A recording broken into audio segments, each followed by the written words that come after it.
Hey everybody, welcome to Always Bored, Never Boring, and another episode of I Have the Best Subscribers in the World. I say that all the time, and I really do mean it.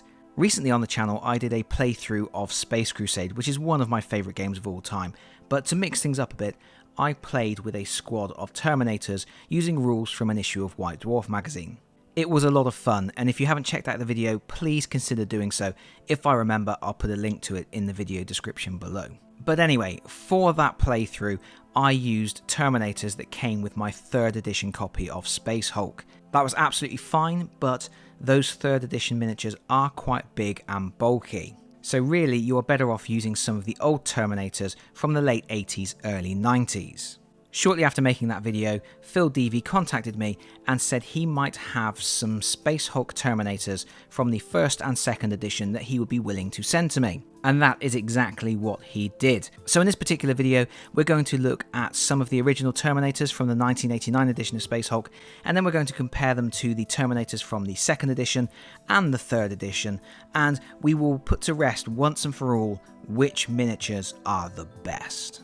And here we have Exhibit A. These are the Terminators from the 1989 first edition of Space Hulk. These are the bumper cars. I call them the bumper cars because they are big and bulky, and originally they had aerials coming out of the backs of them, and it is very, very common for those aerials to be broken off. I think the Terminators that have their aerials intact are probably hanging out wherever there are intact candlesticks from Hero Quest. They are incredibly uncommon. So here we have a Terminator with a broken aerial, and I don't think that is a serious problem. And these are cool miniatures. As I mentioned before, these turned up in the 1st edition of Space Hulk, which came out in 1989, and if I am not mistaken, this was the first time that Games Workshop had made Terminators. I don't believe there were any prior to that edition of Space Hulk. They are big and bulky. I really like the very rounded design of them, the very high shoulder pads that curve across to the top of the carapace. I like the fact they are all single piece, or actually single piece, except for one small component that you can clip onto them, which I will talk about in a moment. And I like their overall simplicity, the fact they are so compact, they're all hunched up, they will fit very nicely in a 25mm square, they don't have lots of fiddly bits that are going to overhang the spaces and get tangled up with the models standing next to them. They have a certain elegance to them, they are very simplistic in nature, and I think they're kind of cool. They look imposing, they look serious, they look like they mean business. And they didn't really turn up very much in other places. I believe you got another 4 of them in the Deathwing expansion for Space Hulk, which came out in 1990, and then they also appeared in the Tyrannid Attack boxed game, and then there was a separate box of miniatures you could get which had Tyrannids, Gene Stealers, Space Marines, but that is the only places where these turned up. Of course, in Space Hulk, flamers are very important. In every 5-man squad you get a flamer, and to get around that, in the original Space Hulk, they had these little clip-on flamers which actually sit over the top of a bolter and convert a regular marine into a flamer unit. In all other regards, the miniatures are exactly the same. But this was a nifty way of doing it. It made the miniature distinct without having to have a completely unique sculpt, and I think it looks pretty cool. And of course, every 5-man squad has a sergeant, and you will notice he looks exactly the same as a regular marine, because he was exactly the same as a regular marine. There was no way to originally distinguish between these sergeants and the regular grunts. You just had to either paint them up differently or use different coloured bases. And that is what the game came with in 1989. Fast forward to 1996 and the 2nd edition of Space Hulk came out, and this 2nd edition made some significant changes to the rules, changes that a lot of people do not like. For example, you could no longer use blips in the Gene Stealer turn, they removed the sand timer which put pressure on the Terminators, and the rules for the flamers changed as well. But of course there were also changes in the component quality, and we got new Terminators, and these Terminators are bigger and beefier than their predecessors, and they come in a lot more parts. We have separate arms, and also we have separate torsos, and this one rotates. Overall, the designs are still simplistic, they're still devoid of the fiddly details that Games Workshop are known for these days, but they are bigger and bulkier.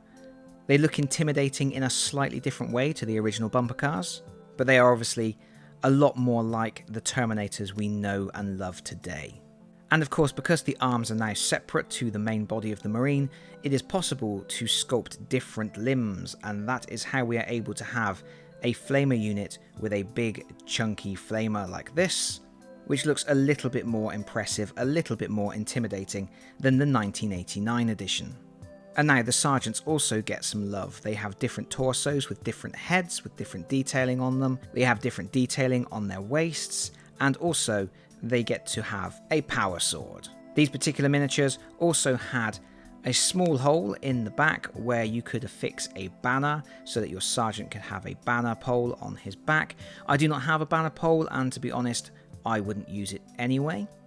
That, for this particular model, will get filled in because he doesn't need it.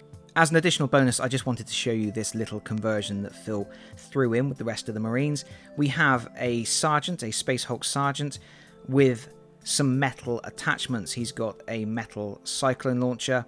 He also has a metal targeting arm. This is the original, I guess, 1990s, I want to say. The original targeting arm with the targeting mechanism for the launcher. He's very top heavy because of the amount of metal he has on a plastic frame. But I thought that was neat. That's a cute little conversion that someone's whipped up there.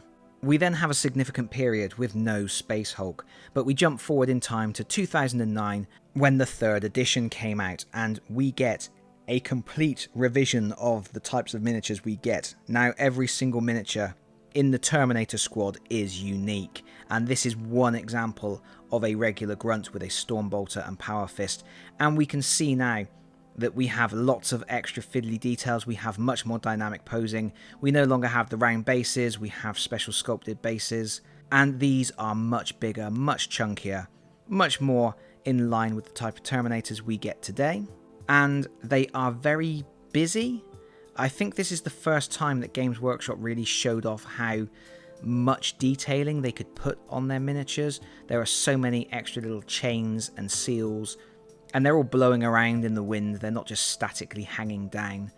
It was a real show-offy set of miniatures, and I would argue some of the best that Games Workshop have ever produced. I think they are fiddly without being too fiddly, and they are dynamic without being too crazy dynamic, and they're just really cool. They just look really, really good.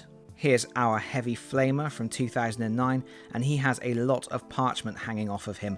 More parchment than I would think was wise, considering he is carrying a flamer this big. That is a huge chunk of equipment he is carrying, and this is a very cool miniature indeed. And then we have our Sergeant with his Stormbolter and his Power Sword, looking absolutely fabulous. He's got his big flowing cape. He looks amazing. And he really is quite a size.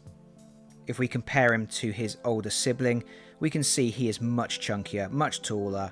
He has much more range of motion in his sculpt, and he looks great. And Grandpa does look quite tiny compared to him.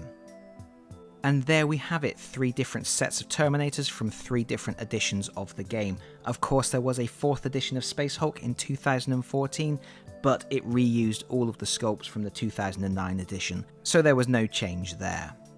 But the big question is, which set of miniatures is the best? Clearly, the 2009 Marines have the most exciting sculpts, they have the most detail, they have the most interesting poses.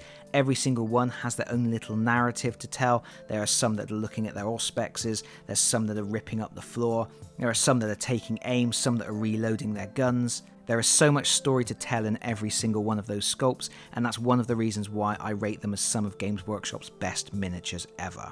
But facing is important in the game, and with some of these miniatures it's not always easy to tell at a glance which way they are facing. Furthermore, they hang over the spaces a little bit. They do have a tendency to get a little bit tangled up with each other sometimes, especially if they're getting up close and personal with the Gene Stealers, who are also very tangly by nature. The 1996 Marines have better sculpts than the 1989 edition. They are also compact enough that they sit nicely within the squares on the board. They don't have lots of elaborate detailing, which makes them quick and easy to paint. They don't get tangled up with each other. Arguably, they are the best in terms of board game pieces. It's often quite nice to have a little bit of simplicity with a board game miniature, more so than a tabletop miniature where you can have more lavish and outlandish designs. And then we have our 1989 edition. They seem relatively crude compared to the newer Marines, but there is something that I really like about the simplicity of them. The naive, old-fashioned way that they are single-piece models, the compact, hunched-up nature of the way they stand. They are a piece of board gaming history, and I can't say I dislike them. I think they do have a real naive charm to them that I really, really enjoy. So the tabletop gamer and painter in me says 2009 Marines are the best. The board gamer in me says that the 1996 Marines are the best, but the retro gamer and collector in me says the 1989 Marines are the best. And that's the best I can do.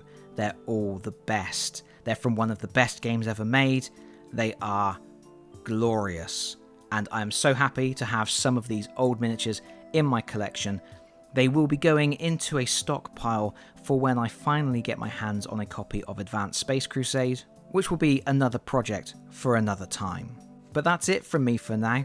I hope you have enjoyed this little wander down memory lane, and do feel free to let me know in the comments which Marines you like the best. And of course, if you've liked the video, please consider pressing the like button. If you really like the video, please consider subscribing if you don't already do so. And hopefully, I will see you all again very soon. Bye bye everyone. Bye bye.